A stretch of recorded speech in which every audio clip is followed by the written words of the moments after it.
Assalamualaikum warahmatullahi wabarakatuh. Alhamdulillahirabbil alamin. Pada kesempatan kali ini kita bisa melanjutkan pembahasan materi mata kuliah Edupreneurship dalam pendidikan bahasa Arab. Sebelumnya saya ingin menegaskan kembali bahwasanya perkuliahan Edupreneurship ini memang ditujukan untuk teman-teman bisa merancang sebuah program pembelajaran bahasa Arab yang nantinya bisa diakses oleh masyarakat luas. Nah, program pembelajaran bahasa Arab ini bisa berbentuk nanti buku maupun berupa pembelajarannya. Jadi teman-teman bisa menghasilkan produk berupa bukunya atau pembelajarannya. Nah, untuk mata kuliah Edupreneurship sendiri memang saya tujukan nanti setelah teman-teman belajar Edupreneurship selama 1 semester, nanti teman-teman memiliki produk yang berupa program pembelajaran bahasa Arab yang nanti bisa dijual ke khalayak ramai maupun untuk masyarakat luas ya. Oke, materi yang ketiga kita akan membahas tentang prinsip desain pembelajaran digital. Nah, untuk prinsip desain pembelajaran digital, tentu saja prinsip adalah sebuah pedoman untuk merancang sebuah pengalaman pembelajaran yang mana berbasis teknologi agar program itu dapat berjalan dengan efektif, menarik dan bermakna bagi peserta didik kita. Kemudian prinsip-prinsip desain pembelajaran digital yang pertama adalah tentu saja berpusat pada peserta didik. Karena kita belajarnya melalui platform digital sehingga peserta kita memang yang harus menjadi pusat pembelajaran. Jadi kita yang harus menyesuaikan pembelajaran kita, menyesuaikan layanan kita sesuai dengan kebutuhan, kemudian menyesuaikan dengan gaya belajar peserta kita dan sesuai dengan tingkat kemampuan. Artinya program-program yang kita rancang itu linier, sudah dapat diakses oleh semua peserta dengan berbagai kebutuhannya, dengan berbagai gaya belajarnya, dengan berbagai tingkat kemampuan.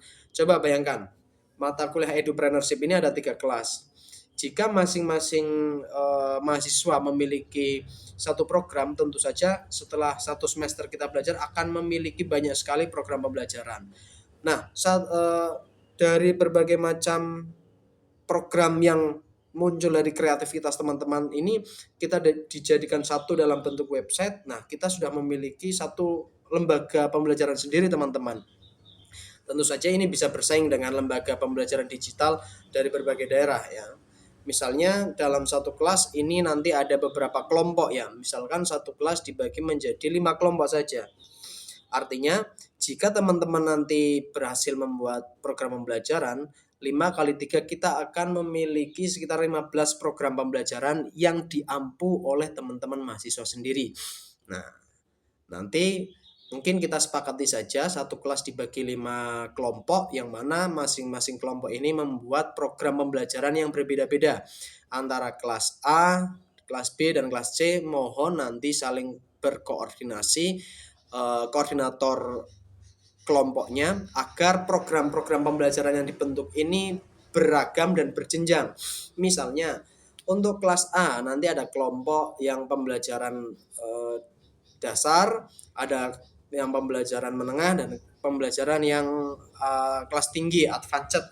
Nah, karena ini kelompoknya ini antara kelompok antara semester 4 dan 2, saya mohon nanti kelompoknya ini di blend atau dicampur agar yang semester 2 ini bisa bergabung dengan teman-teman yang berasal dari semester 4. Karena tentu saja teman-teman semester 4 ini pengalamannya mungkin lebih dari sisi materi atau wacana-wacana yang dipelajari di program pembelajaran bahasa Arab. Harapan saya sekali lagi setiap kelas ada 5 kelompok, jadi kita memiliki 5 program pembelajaran bahasa Arab. Nanti dikali 3 kelas berarti ada sekitar 15 program pembelajaran bahasa Arab. Nanti setiap, mungkin kalau 5 nanti kebanyakan ya, karena kita nanti setelah memiliki program tentu saja kita akan membuat materinya. Mungkin satu kelas dibagi berapa ya? 3 aja, dibagi 3. Satu kelas 3 kelompok, nanti dari 3 kelompok ini membuat satu program pembelajaran yang mana antar kelas ini saling berkoordinasi agar programnya tidak sama. Artinya programnya berjenjang dan juga variatif antara kelas A, kelas B, dan kelas C. Nanti di akhir sesi Kita memiliki 9 program ini, kita nanti upload di website. Website inilah yang nanti yang bisa dipasarkan. Kita memiliki banyak program pembelajaran bahasa Arab ya. Nah, satu program ini nanti ada beberapa materi. Jadi materinya nanti ada yang bertugas untuk merancang modulnya, ada yang merancang videonya, video penjelasannya, kemudian merancang sistem evaluasinya. Jadi ini adalah tugas-tugas yang nanti akan kita kerjakan dalam satu semester. Jadi proyek kita adalah setelah kita selesai belajar edupreneurship, nanti teman-teman memiliki layanan program pembelajaran bahasa Arab yang bisa diakses secara digital dan bisa dipasarkan, bisa dijual.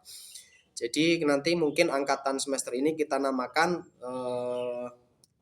lembaga kursusnya apa, nanti kita sepakati. Nah, lembaga kursus ini nanti kita akan memiliki 9 layanan program pembelajaran bahasa Arab berbasis digital. Tentu saja ini akan sangat menarik ya teman-teman, yang mana satu angkatan memiliki lembaga yang memiliki banyak program pembelajaran. Oke, itu yang pertama. Kita kembali lagi ke materi. Yang kedua, tujuan pembelajaran yang jelas. Artinya pembelajaran ini bersifat spesifik dan terukur, relevan. Nah, ini biasanya menggunakan taksonomi Bloom nanti. Dari 9 program pembelajaran ini, masing-masing kelompok membuat tujuan yang spesifik. Misalnya kelompok 1 hanya yang dasar, pembelajaran huruf hijaiyah. Nanti materi yang pertama mengenal huruf hijaiyah.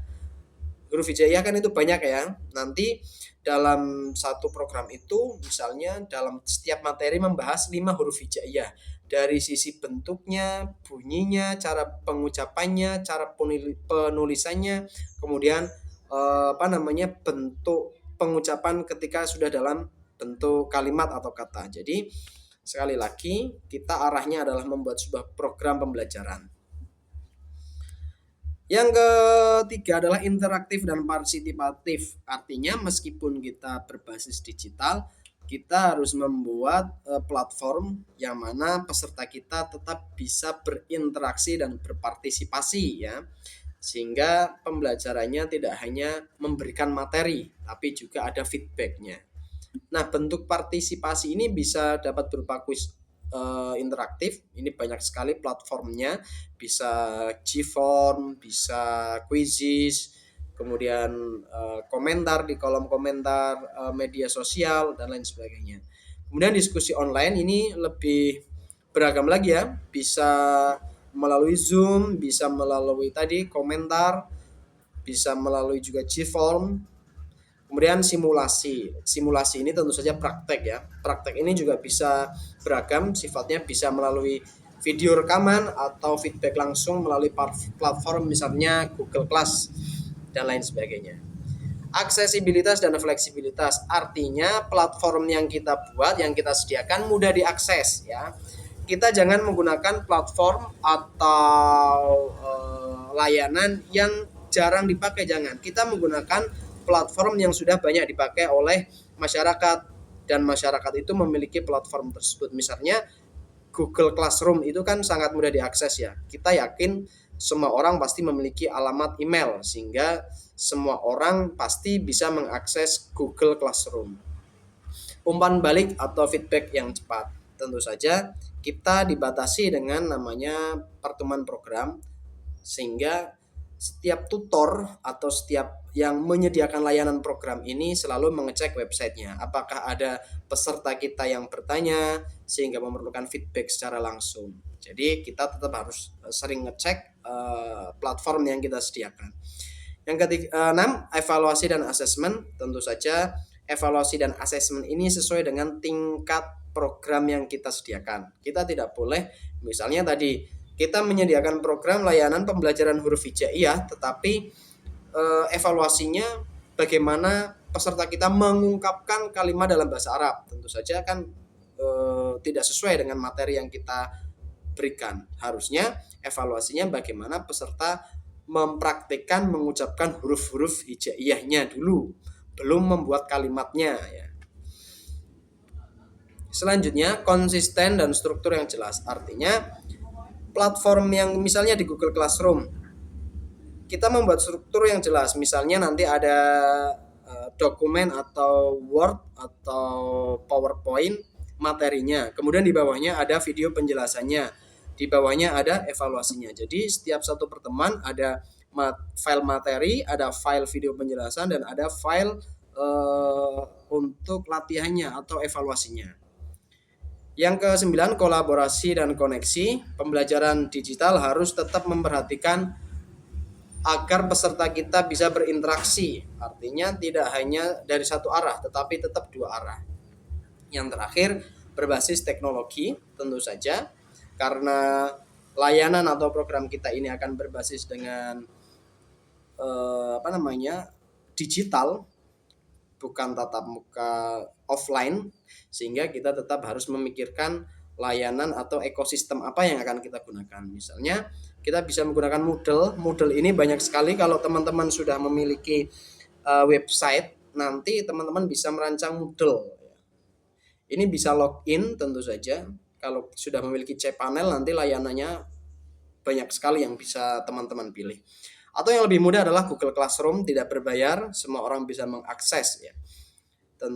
Oke. Nah, ini misalnya teman-teman, ini adalah tabel komponen perencanaan dari sebuah program digital. Yang pertama adalah analisis kebutuhan. Nah, nanti saya mohon ini tugasnya masih masih pribadi ya. Teman-teman nanti bisa membuat rancangan seperti ini, medianya seperti ini, atau berkelompok aja ya.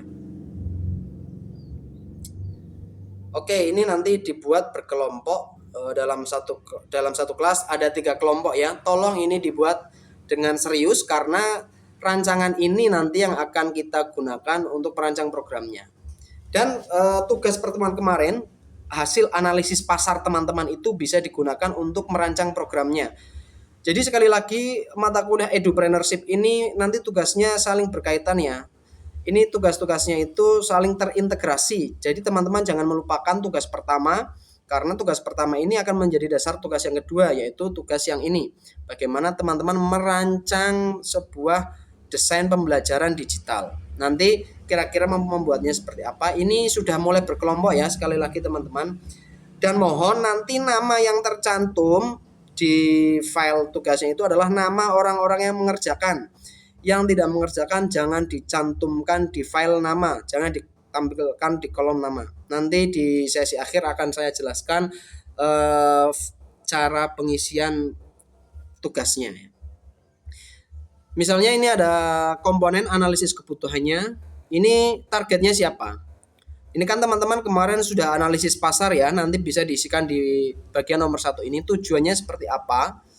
Nah, tujuan ini disesuaikan dengan analisis pasar kemarin. Misalnya ternyata yang masyarakat butuhkan adalah pembelajaran nahwu, maka tujuannya di sini adalah program layanan pembelajaran nahwu dasar, misalnya dari kitab Jurumiyah.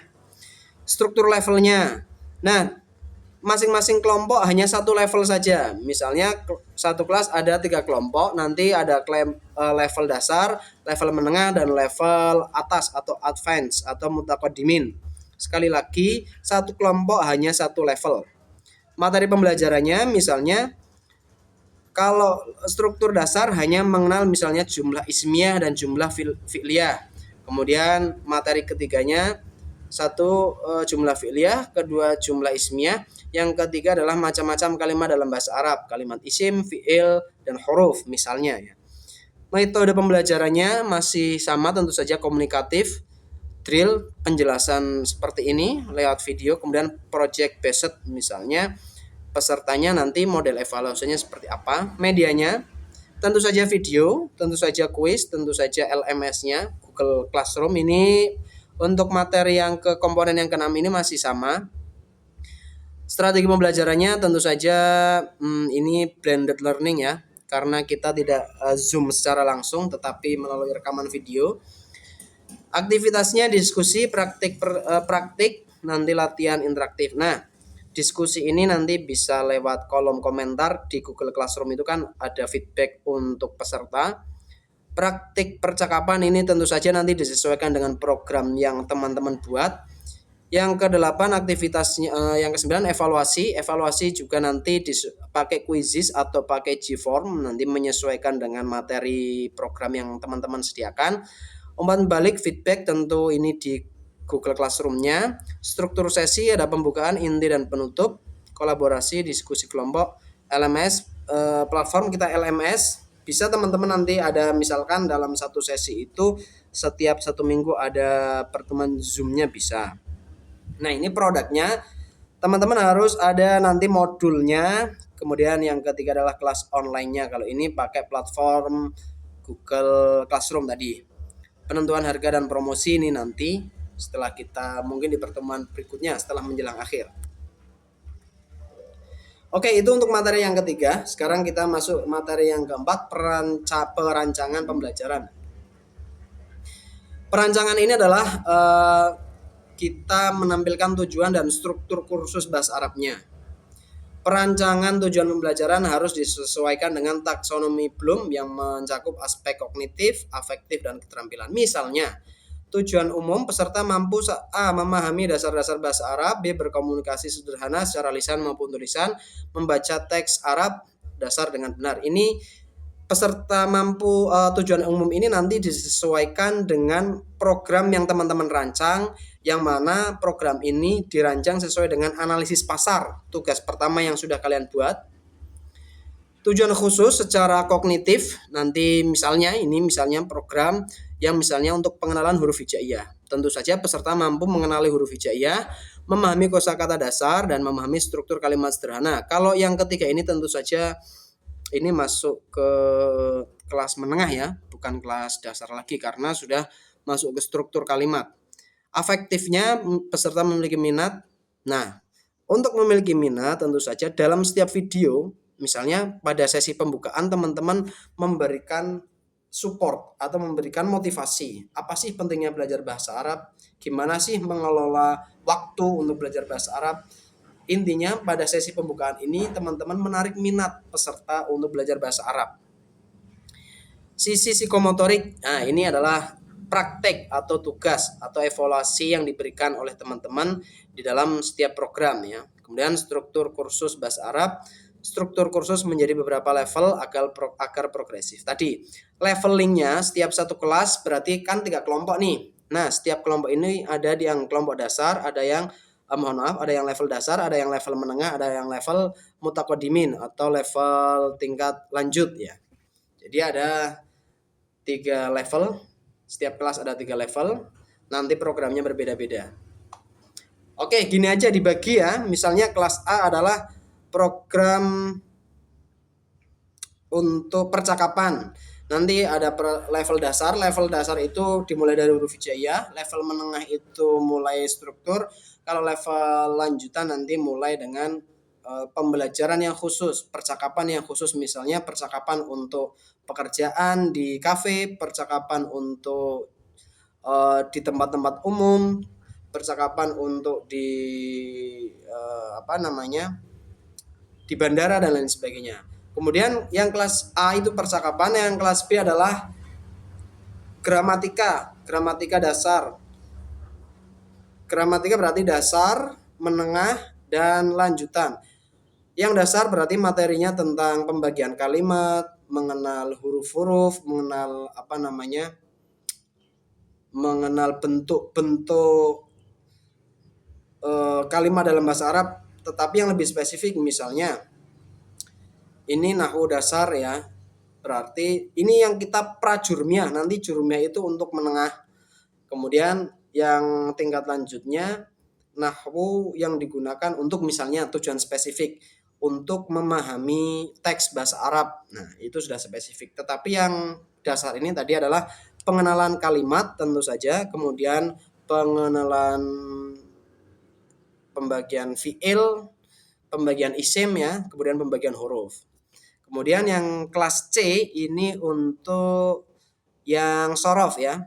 Kelas A sisi komunikatif atau percakapan, kelas B adalah nahwu, kelas C adalah sorofnya. Sorof yang mubtadiin ya, diawali dengan pengenalan pembagian struktur sorof dalam bahasa Arab, apa itu pengertiannya, macam-macamnya, bentuk-bentuknya. Kalau yang level menengah nanti sudah masuk ke amsilatu tasrifiyah, wazan, fa'ala yaf'ulu fa'lan. Kemudian yang level menengah adalah sorof yang sudah masuk untuk percakapan. Jadi lebih banyak bentuk-bentuk kalimat yang sesuai untuk tujuan percakapan. Misalnya kan tiap wazan di dalam amsilatu tasrifiyah itu ada tujuannya ya. Jadi nanti sorof tetapi sudah untuk tujuan misalnya percakapan maupun tujuan kitab kuning. Jadi pembagiannya seperti itu. Kelas A untuk percakapan, kelas B nahwu, kelas C adalah sorof. Nanti setiap kelas ada 3 level, dasar, menengah, dan lanjutan. Tetapi nanti kebutuhan secara spesifik rancangannya disesuaikan dengan kebutuhan pasar yang kemarin. Nanti jika ada pertanyaan kita lanjutkan diskusi di grup ya. Level programnya ini misalnya beginner, nanti ini adalah program dasar. Misalnya huruf hijaiyah, harokat, kosakata, dan perkenalan ya. Tentu saja ini yang materi-materinya nanti didiskusikan bareng kelompoknya. Level menengahnya sudah mulai mengenal jumlah, kemudian kata sesuai tematik. Kemudian level lanjutnya sudah nahwu sorof, pengenalan teks. Ini hanya contoh, nanti program yang kalian rancang sesuai dengan kreativitas kalian ya. Struktur sesinya adalah pembukaan, penyampaian materi, dan latihan evaluasi. RPP-nya seperti ini contohnya ya. Nah, ini RPP-nya. Identitasnya seperti apa, tujuannya, materinya, metode, dan lain sebagainya. Nanti ini disesuaikan dengan program masing-masing kelompok yang akan dibuat. Dan yang terakhir ini adalah integrasi. Media apa aja yang akan kalian gunakan? Tentu saja YouTube, tentu saja Quizizz, tentu saja Google Classroom, tentu saja Zoom. Oke, kira-kira itu materi intinya. Kemudian selanjutnya saya akan menjelaskan tentang tugasnya. Ini tugasnya. Jadi teman-teman, sekali lagi, tujuan mata kuliah Edupreneurship yang diampu oleh saya adalah setelah 1 semester kita belajar, kita memiliki program pembelajaran yang bisa diakses oleh semua masyarakat dengan rancangan yang seperti sudah saya sampaikan tadi, yang mana satu kelas memiliki 3 program, yaitu satu kelas 1 program dengan 3 level. Kelas A adalah percakapan, kelas B nahwu, kelas C adalah sorof. Kita akan memiliki 9 program pembelajaran digital yang dimiliki oleh angkatan kelas Edupreneurship tahun 2026. Nanti kita pikirkan nama lembaganya apa. Jadi teman-teman memiliki program layanan pembelajaran digital. Nah, ini adalah materi 3 dan 4. Tugasnya yang pertama membuat tabel perencanaannya. Ini tabel perencanaannya. Yang kedua adalah programnya, RPP-nya atau rancangan programnya mau dibuat seperti apa. Ini rancangan ini berarti dibuat satu program satu ya. Misalnya percakapan level dasar satu rancangan, level B satu rancangan. Nanti tidak RPP tiap pertemuan ya, tapi RPP dalam satu program. Untuk tiap pertemuannya kan nanti bisa ditampilkan di Google Classroom-nya. Atau nanti dibuat per pertemuan juga enggak apa-apa. Dan yang ketiga adalah rancangan teknologinya. Jadi sekali lagi saya perjelas teman-teman, mata kuliah Edupreneurship tujuannya adalah nanti di akhir sesi kita memiliki program pembelajaran bahasa Arab digital yang bisa diakses atau bisa kita jual atau bisa kita sebarkan ke masyarakat luas, yang mana program ini ada 3 macam, yaitu program percakapan untuk kelas A, program nahwu untuk kelas B, dan program sorof untuk kelas C. Masing-masing program ini nanti ada 3 level dasar, level menengah, dan level lanjutan. Kemudian tugasnya yang pertama adalah kita merancang programnya sesuai dengan struktur yang sudah saya sampaikan ini ya. Nanti pertemuan berikutnya kita lengkapi lagi sehingga di sesi akhir program kita sudah komplit, baik dari sisi modulnya, sisi video materinya, maupun sisi platformnya. Oke, itu saja teman-teman untuk materi untuk pertemuan ketiga dan keempat. Apabila ada pertanyaan atau diskusi lebih lanjut, silahkan nanti disampaikan di grup. Nanti kita diskusi di grup, entah itu materinya maupun tugasnya.